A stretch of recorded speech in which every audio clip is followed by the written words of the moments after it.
FM, and our YouTube page is Xylophone Media. We are also live on Xylophone TV.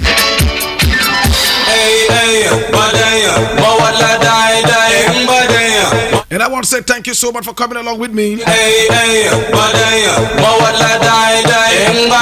I want us to begin on this very beautiful note. Now, a few weeks ago, we saw a car driving recklessly on the road, and it was captured by some road users on camera. My brother, my sister, I'm glad to tell you that the driver of that car has been arrested, arraigned before court, and has been fined. I'm going to read a little bit of it to you.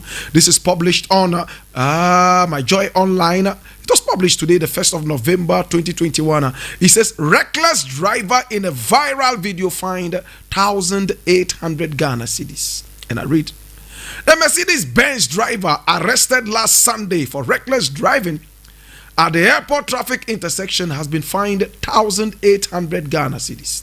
Kofi Bokman was fined after pleading guilty to the charge of careless and dangerous driving and posing a danger to road users when he was arraigned on Monday before the Kaneshi District Court.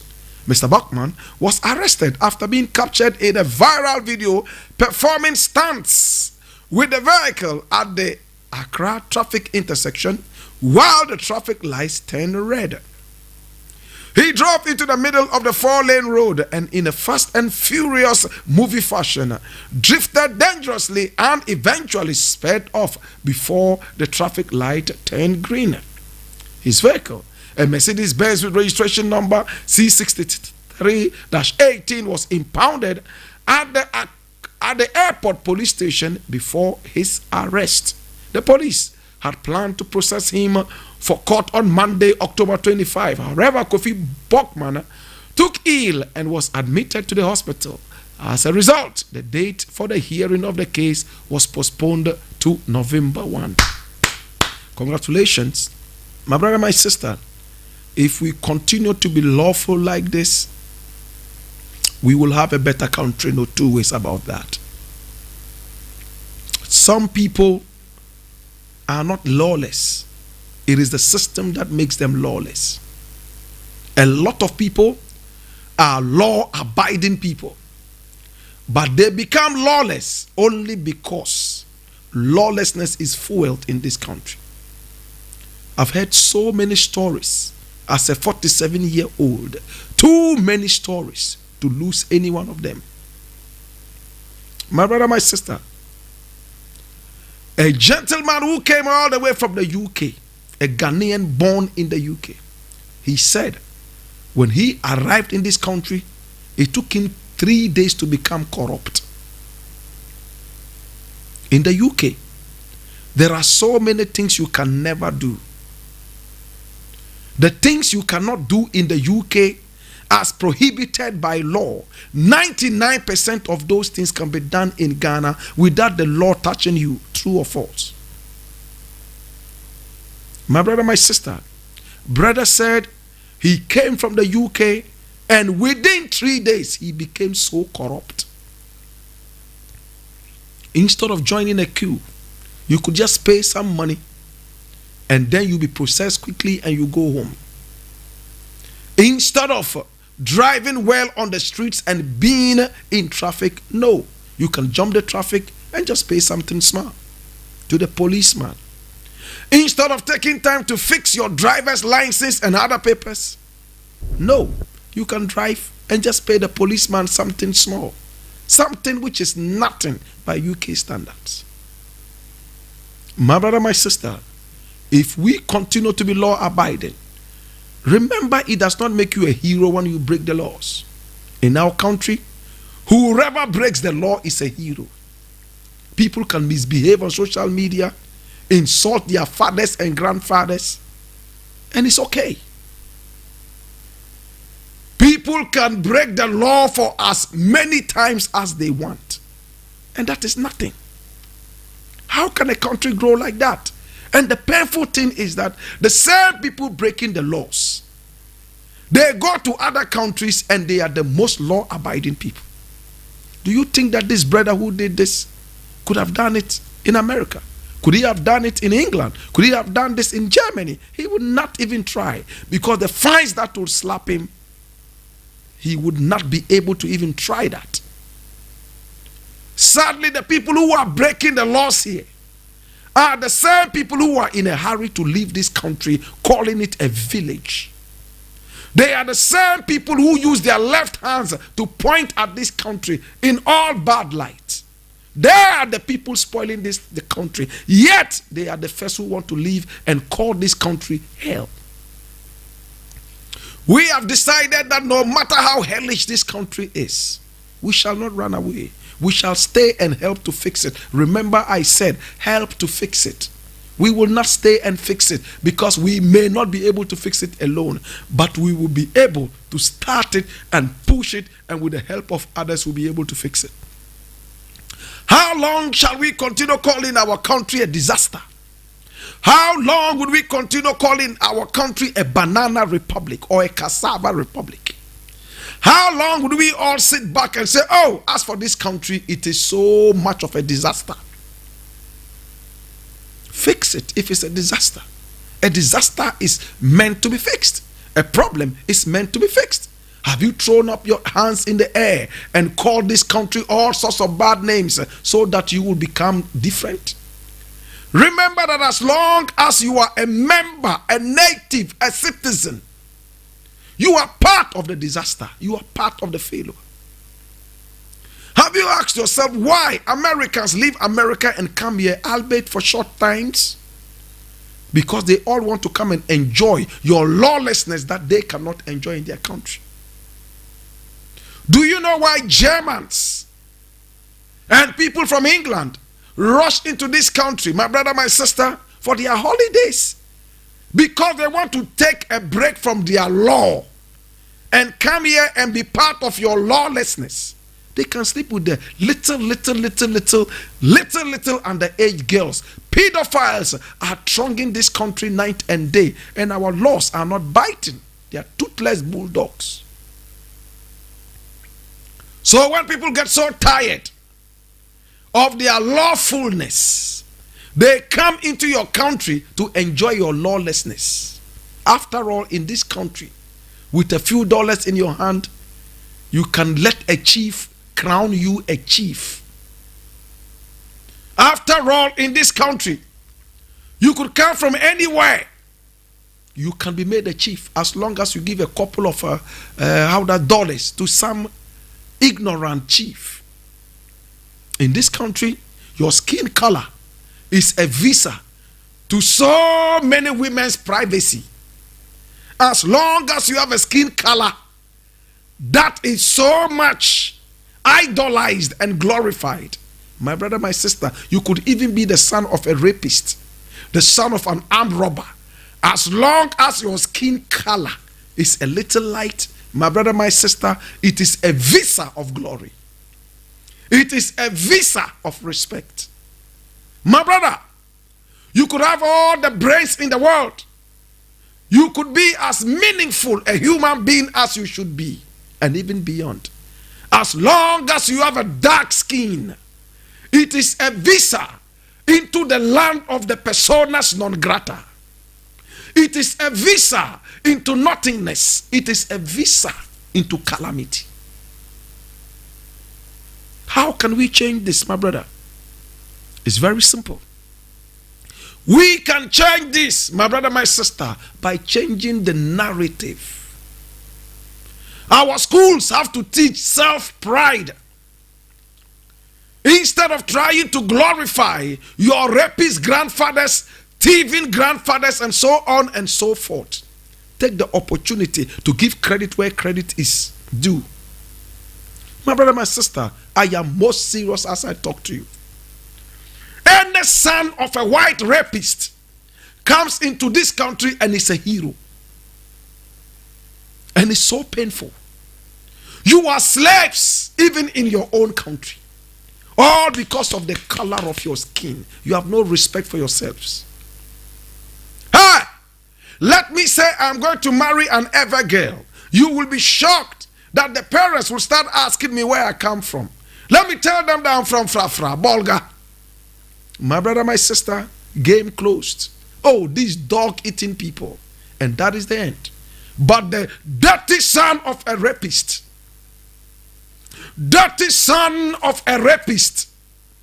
can come and nobody questions them because their skin color, my brother, my sister, is a visa into glory. Is a visa into El Dorado. Yours is a visa into nothingness. A visa into the land of the personas non gratas. Is it not painful, my brethren, that having suffered slavery, having been killed night and day, thrown into the sea for fishes to eat, my brother, my sister, the trauma of slavery, it looks like we are yet into another slavery, which Nkrumah well described as neocolonialism.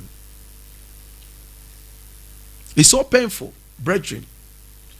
You go to America and suffer racism. You go to England and suffer racism. You go to Germany and suffer racism. Holland and suffer racism. And when you finally return home, you want to say home sweet home, but you can't say it. Because the sons of rapists, the sons of junkies, the sons of nothing, all because they raped your grandmother, they raped your great-grandmother, and gave birth to children whose skin color is different from yours, come into this country, and a number of them, my brother, my sister, see themselves as gods and goddesses because the system has made it so. Let me have an issue with the son of a rapist. My brother, my sister, the moment the police comes in, without questioning, I will be the first to be handcuffed. Because I look like the son of a thief. And that son of a rapist looks exactly like that Jesus that they worship every time, who looks like this. Because you are told that Jesus looks like them. True or false? Let's be raw. Let us speak the truth to power. I am tired. I'm fed up. I love people. It doesn't matter your color. You could be pink, you could be green. But some people, because of our dirty system, would ride on the foolishness of the system and lord it over well-meaning people. I fight those people night and day with no fear. I am tired of explaining myself and telling my history, especially to people who know it yet pretend they don't. It is not our weakness that frightens them. It's certainly our power and our strength. My brother, my sister, wait until you see that pretty girl, the lady of your dreams, and you want to marry her. Just go to your family. You will be shocked. The dirty son of a cocaine seller, the dirty son of a drug addict, by virtue of the skin color, a rapist who came to rape my grandmother years back, a rapist who still has slaves, has given a bit of his color to my color, and it lightens it up, waters it down, and then he also says he wants the same girl. Forget it. Even in our school placement systems, you will be shocked that the best schools are reserved for these guys. The best schools are reserved for white people and their children. After all, you cannot pay. Where is your independence? Where is your independence? Look what happened in Zimbabwe. All the best lands were reserved for white people and their children. Children that they got by raping black women. All the land was reserved for them. My brother, my sister, in some cases, the white man did not even regard his own son as his son, all because it came out of a black woman. True or false? Let's speak truth to power, brethren. We claim we are independent, yet our independence is only a piece of paper. Our independence is nothing but an independence of a national anthem and a national pledge and a flag. Is that the kind of independence you want? Independence that only exists on paper? or you want to be able to walk out on the street and you don't have to explain yourself to anybody that this is your land. How many times do we see our brethren say, hey, don't you know this is my land? Hey, that is already a defeatist stand. A defeatist stand, my brother, my sister. That you have to meet people and tell them, oh, this is my land. For instance, Tamale, you go there, and when other people come in, maybe from the south, from Volta or some other places, and they go there and there's the smallest confusion, you hear them say, Ayambon, is this your land? Ayambon, is this your land? And it's even become a certain kind of pride. My brother, if you are truly proud, you don't have to remind people that this is who you are. By looking at you, they know who you are. It will be a madman who walks on the street with the inscription on his shirt, respect me. You will be mad. You write on your shirt, respect me. And for that matter, people should respect you. You are a defeatist. You are totally defeated. My brother, my sister, let the educational system be truly educational, but not an education that is only theoretical. They teach you that 1 + 1 is equal to 2. As to how 1 + 1 became 2, you are not taught. Our Arabic schools here are even the words. Makaranta, all they teach them is go and recite and go home. They teach them how to read without teaching them to understand what they are reading. 99% of all the Arabic schools in Ghana are like that. Makaranta. I went to Makaranta. My brother, my sister, is this education? Your religion teaches you to just talk. Bag. You are reciting a certain thing that you don't understand. How many Muslims understand what they are reciting in the mosque? Tell me, let's be honest. How many Muslims understand the Arabic that they recite in the mosque? You do not speak a certain language, and you are asked to pray to God in that language. Let me understand you better. Let me understand. You go and stand and you are reciting Arabic over and over. You finish and say that you finished praying. What kind of prayer did you say? And a lot of Muslims will tell you Arabic is a holy language. So when you speak Arabic, God hears you fast. Jesus have mercy. You are supposed to learn Arabic because Arabic is God's language. What becomes of Chi? What becomes of Ga? What becomes of Dagari? I want to understand. I'm ignorant. I don't know. As a Muslim, you are encouraged to pick Islamic names. As a Muslim, you are supposed to pray in Arabic. What becomes of our language? You recite and recite and recite. Let him finish praying and you bring him out. Remember one of the lines that he mentioned and ask him what that means. You will be shocked that he doesn't know. All he knows that this verse is talking about this, the general idea of the verse. So he goes to recite it to God and come back. How different that? You see, we don't want to hurt sensibilities.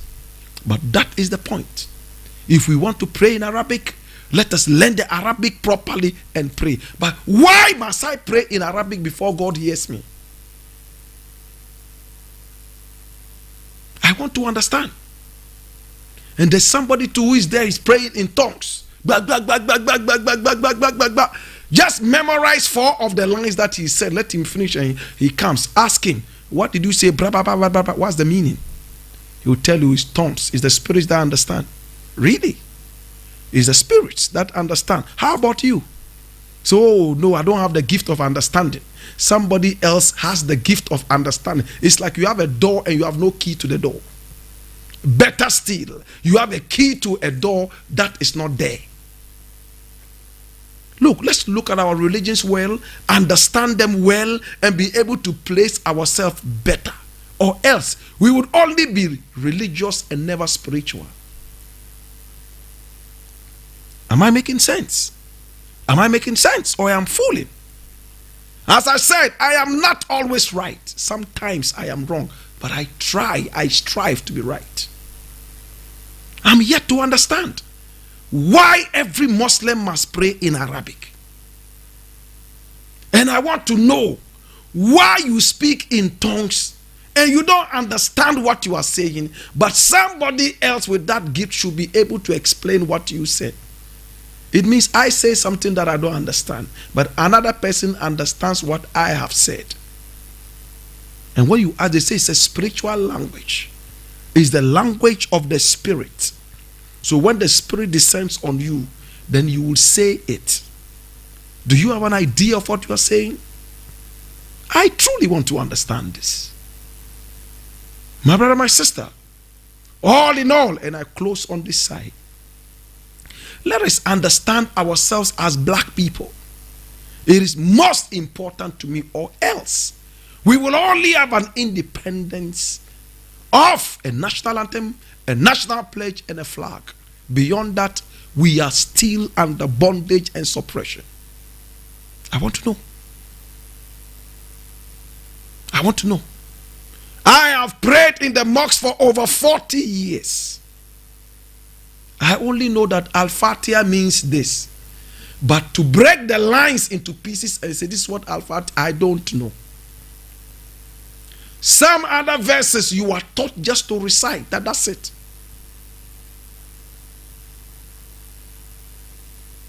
Muslims meet. 10,000 Muslims. Kulu Allahu uku uku. Everybody starts. Finish. Pick 2 women from the back and ask them, the Kulu Allah that you recited, what's the meaning? Wallahi, you'll be shocked.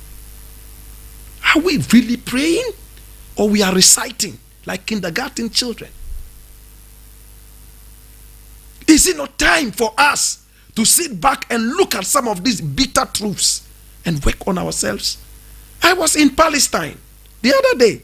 Abu Bakr Ahmed. Oh, that's your name. Abu Bakr. Oh, yeah, Abu Bakr. They were all coming to me. Once you are a Muslim, you must speak Arabic. Speaking Arabic too. I don't understand. Oh, why? You don't pray? I said, yeah, I do. You do? What language do you pray in? I said, Arabic. So you don't understand the Arabic? I said, no. And 90% of the people in my country, they also pray like me. They don't understand the Arabic. Please, let's come together. Some Muslims will tell you, oh, it's not by force. If you don't know the Arabic, you can pray in tree. Wallahi, go to the Nima Mosque and stand there and say, oh, Onyami kutukru kumida wasi se baba uche se mi babe bompa amen. Na me say Onyami, and then they come to me and pay biane biadio amen. And then me pe fufu ne aben kwa nso na krante na mo amen. Mi pa cho mi na na bia wa ye se o ebe fo ente ya kunu oh Allah amen. Everybody will stop praying and be looking at you. Hey, wallahi watch it, shaggy, dan boroba. Shaggy baza dan boroba. Shaggy. True or false? Reality, brethren. Let's deal with the real facts. Go to Nima or Ashima. They will say you are teasing. True or false? But you can recite all the verses without not even Bismillah. You don't understand. You recite, oh, you are the best Muslim. Especially those who are now quoting and fighting each other with religion. Jesus have mercy. Let's get a better understanding of who we are. Get a better understanding of what we are. I fail to understand why I have to speak a certain particular language to God before he understands me. A language that I don't speak, I have to force myself to learn it because that is heavenly language. I have a problem. Wallahi, I have a problem. I have a problem. I want to understand. It's not a fight. It's not giddy giddy. No. I want to understand why God speaks only one language. He has put some value on one language. It's so special that everybody who comes to him must speak that language.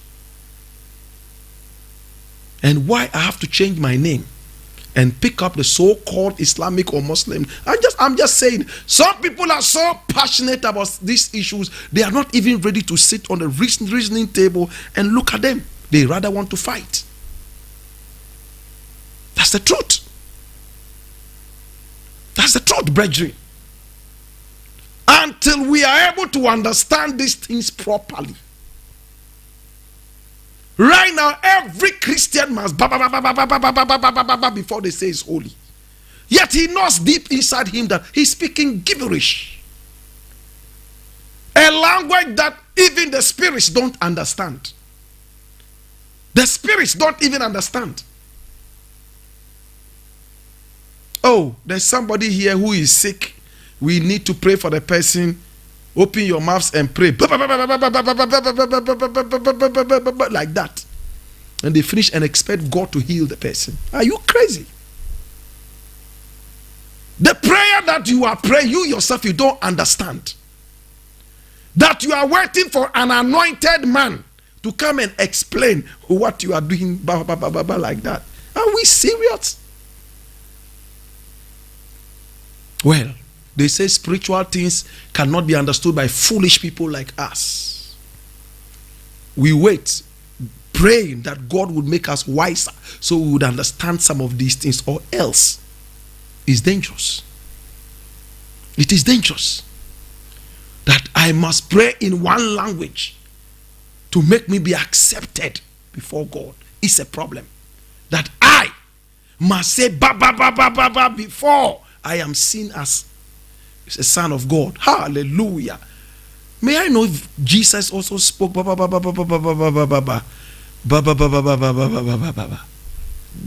he?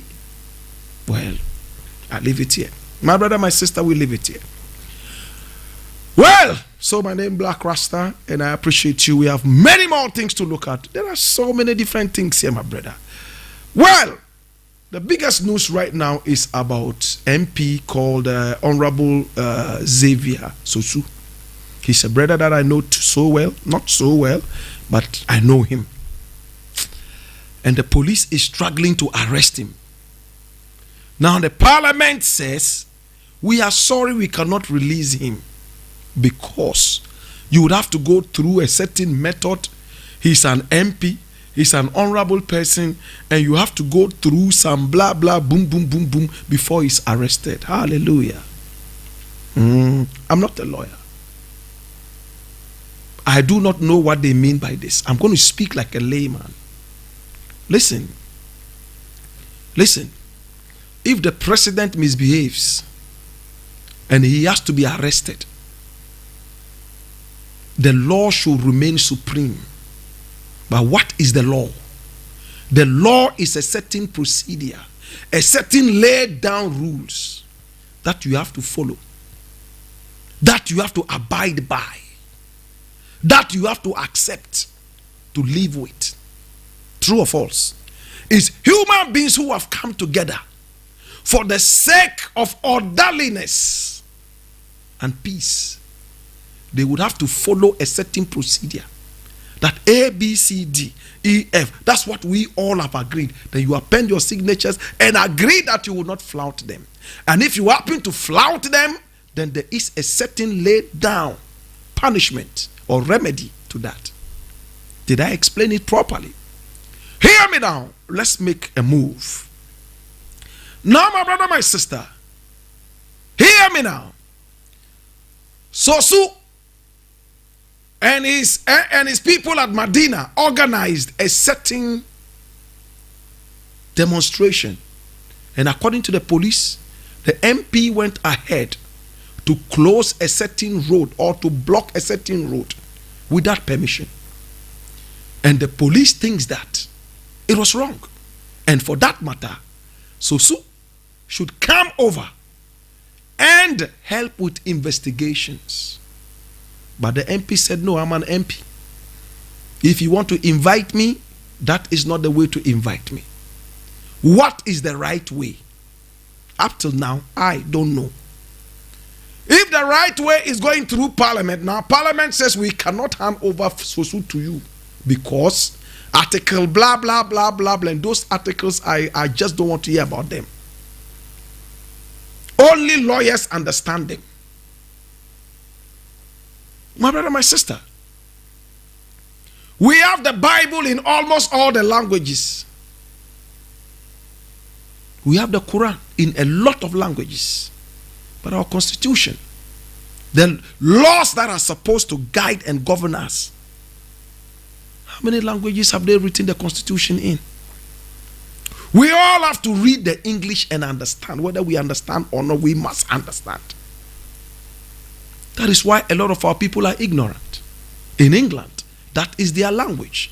They speak it, even illiterates speak it. So when they write their laws, they probably would not even need the lawyer to explain that much. I said that much before they truly grasp the meaning. But with us, we need a lawyer. And some of the lawyers do not even understand the law. True or false? I know a lawyer who has lost all his cases from the day he left the law school. He's lost everything. And when he meets his friends, they call him my learned friend. They tell you, a lawyer who loses his cases is not necessarily a bad lawyer. But this man has lost his cases from 21 years ago since he became a lawyer. Never won one. The only one he won was when he came together with another lawyer and they won. Yet they say he is not a bad lawyer. What point is Blakk Rasta making? How can Sosu be arrested? How can Sosu be made to own up to his actions? I am not too happy. This IGP has come in, and there seems to be a certain degree of law abiding in this country. We have seen how some big fishes have been put behind bars and they came back wiser. We have seen how some people have been apprehended and taught a lesson in the law. And they are on their way to becoming better citizens. Am I speaking the truth? So when you have things like this, I would have said that, Sosu, well, I'm a lawyer and this is how I should be arrested, blah, blah, blah, blah. If I were him, and I'm not him, you know what I would have done? I would have still gone to the police. If I know that I have nothing, I'm a lawyer. Sosu is a lawyer. He's an MP. He's one of those making those laws. You understand? It is his duty to make sure that the law is followed. If I were him, I would look at what the IGP is doing and how it's so beautiful. Maybe meet with the IGP and tell him, IGP, I am happy to come here and be part of these investigations. Unfortunately, you are not going through the right method. Please, maybe you have forgotten. Go through A, B, C, D, E, F, and I'm here. Rather than the Hollywood movie style, sensationalism, and chaotic moments all over the place. There's chaos. His bodyguard has been arrested. There's a new bodyguard who is going to be sent, and Medina is deep. People are running. So a lot of chaos. If I were Sosu, I would meet with the IGP, or better still, call the IGP and say, IGP, I appreciate what you're doing for lawfulness in this country, but you are not arresting me the right way. This is how it's supposed to be done. That is what is supposed to happen. And I expect that you do this, and I'll present myself. Are we making sense? The law says follow this procedure. Now I'm hearing another thing. My very good friend ACP Kwesi Ofori says that they will find another way to arrest the MP. They will go to court and sidestep what the parliament has said. I'm like, hey, so to arrest one man, you have to go through where, enter where, before you are able to get all those permissions to arrest that person. This matter would have gone haywire. True or false? maybe they need to look at these laws again. When Amoatin carried drugs and went all the way to the UK, they just held him like a little stray dog and threw him in there. True or false? When Amoatin, MP Amoatin, who was supposed to be called honorable, dishonorably carried drugs all the way to the UK, they held him like a small fry, threw him away, locked him up for him to stay there. After that, they threw him back here. What did Ghana do when he arrived? For disgracing this country and putting a big disgrace on his status as an honorable. He should have continued his sentence in this country. But no, he's still walking around. So long and short of it all is this. I don't know the law concerning arresting MPs. But did it have to be this dramatic, Hollywood theatrical display of power? Did it have to be that? Hollywood style of theatrical display of power. Van Damme style.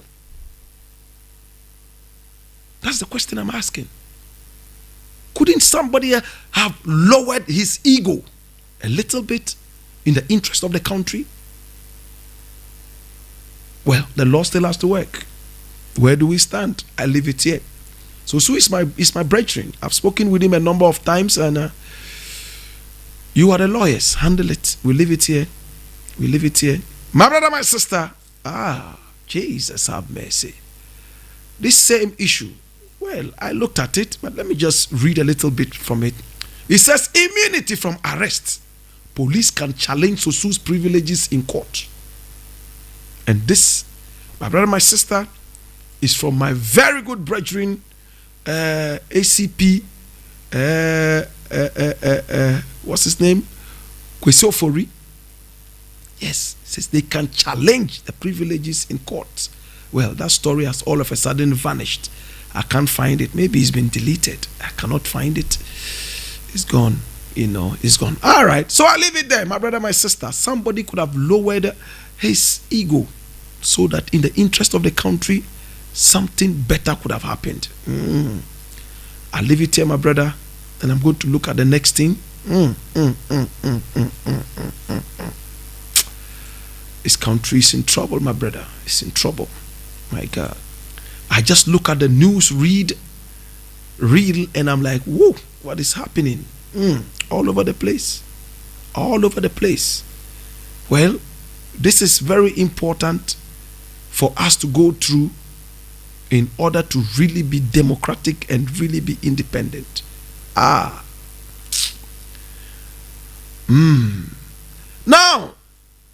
Otunfo is speaking, and I want to look at it briefly. I'm not going to spend so much time on that.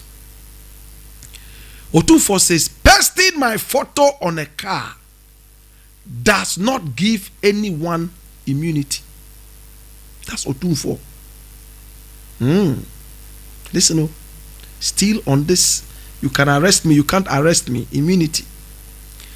Pasting my photo on a car does not give anyone immunity. And it's going to be interesting.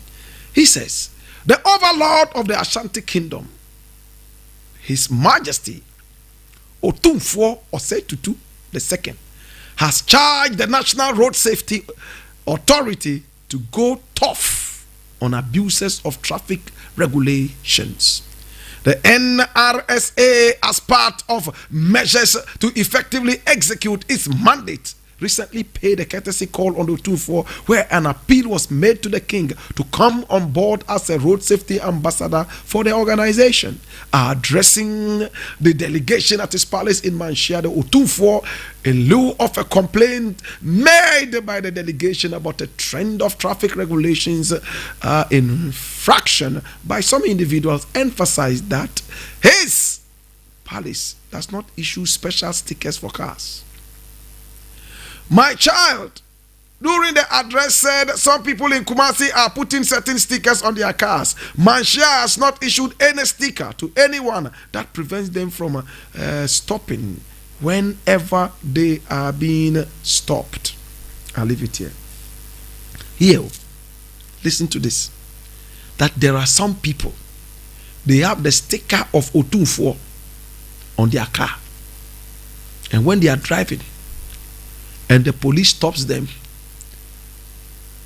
all they do is to roll down the glass and say, Manshia Palace, and roll up and go. That there are some people, when they are driving on the roads, all they need to break protocol, traffic protocol, is a photo of Asante. The photo of Jesus Christ would not save them from traffic protocol. The photo of Sheikh Anyas will not stop them from traffic regulations. The photo of Sheikh Ibrahim Anyas does not stop them. The photo of the president of Ghana does not stop them. The photo of Nkrumah does not stop them, but the photo of Asante Hini Otunfo stops them. And look at the interesting thing. Road safety people, an authority in this country, they have gone all the way to the Otunfo to complain to Otunfo that Otunfo, now there are too many stickers all over the place. And they are all from Manshia with your photo. When we stop them, they will not stop because your photo is on it. They just say Manshia and pass.